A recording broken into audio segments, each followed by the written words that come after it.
Brendan here. Thank you as always for watching. I really do appreciate it. And thank you to everyone that subscribed recently.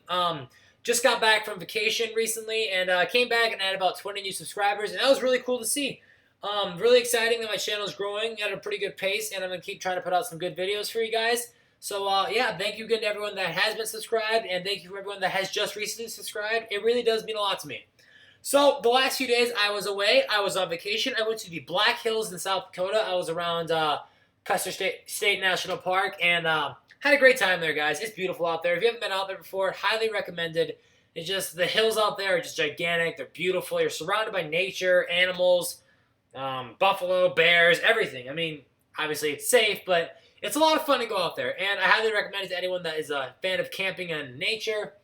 So today's topic of this video is going to be half talking about my chest workout and half talking about what did I do to stay on track with my diet while I was on vacation. Because as you'll see later when I have my hoodie off, I stayed very lean. I stayed in great shape. I mean, that's not bragging. It's just I stayed lean. I actually came back and I was leaner. And I just progressed even though I didn't work out while I was there, even though I didn't have all my usual food. I still progressed. How did I do that? Guys, it's not hard. All you have to do is two things. There are two things you have to do to stay on track while on your vacation. One is plan ahead. Guys, go buy Quest bars, go buy Cliff bars, go buy any protein bars, fiber bars, anything you can. I mean, it's not hard to do, guys. You just got to want to do it. I mean, I didn't exactly eat the most fun foods. I ate way too many tuna packets, way too many Cliff bars, Quest bars, and I'm probably not going to eat them for a very long time. I got really sick of them. But still, it helped me mentally because A, I knew that I wasn't going to go backwards in my progress at all. And B, it just felt good to eat good, you know? I mean, I didn't feel gross at the end of the day. I didn't wake up the next morning feeling like, oh my gosh, I feel like crap, you know? And it feels good to be healthy, even though I was gone. My family's fine with it. I have a great family. They're very supportive of my eating habits, stuff like that. And they really do not care if I don't eat their food because they've kind of come to learn that I'm a lot happier when I'm eating foods that suck. And as weird as that sounds, it's the truth. I mean, I'm a lot happier when I'm eating my usual foods, hitting my macros, stuff like that. So that's kind of how you stay on track while you're on vacation. Plan ahead, guys.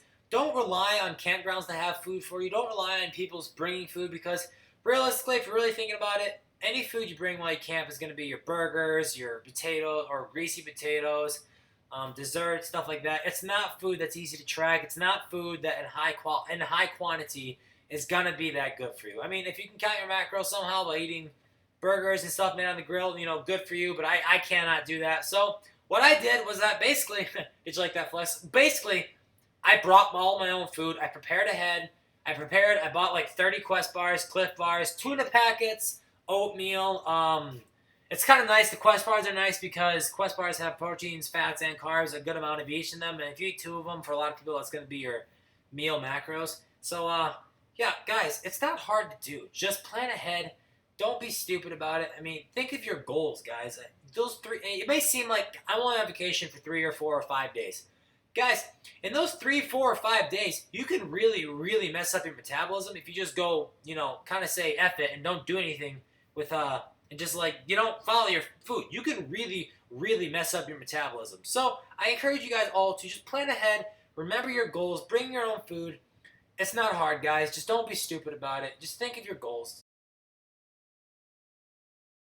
So let's talk about this chest workout just a little bit. As you guys can tell, I started off with 2 pressing movements. I always get my press movements out before I do any flies, cable flies, dumbbell flies, anything like that. I always try and get my 2 big presses, which are always going to be an incline or a flat. Occasionally, I will hit a decline press in my first 2, but I kind of save those just for my flies and my supersets with like a really lightweight decline press. But as you can see, I'm hitting a lot of flies in this workout. I have found that my chest has improved a lot since my show, since I started reverse dieting. And I do, like I said, 1 to 2 pressing movements. I don't focus entirely on all pressing movements because you do need to do flies, stretch out that chest, make it grow a little bit. But I'll do a lot more flies than I will presses. That's just my preference, guys. I'm not saying it's better one way or another. It's just what I have found to help me grow the most. And that is what I have found has just allowed me to get the best squeeze and rip that chest apart just a little bit.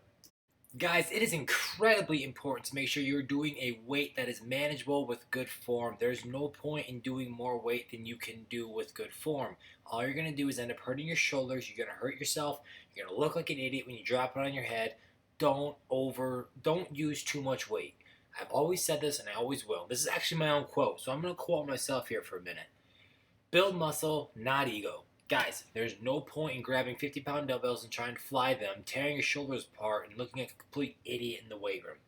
Use a weight that is manageable for you. Do not worry about what the weight is. As long as you're getting a good squeeze and a good burn, that is all that matters. Alright, so thank you guys for watching this video. As always, I appreciate it.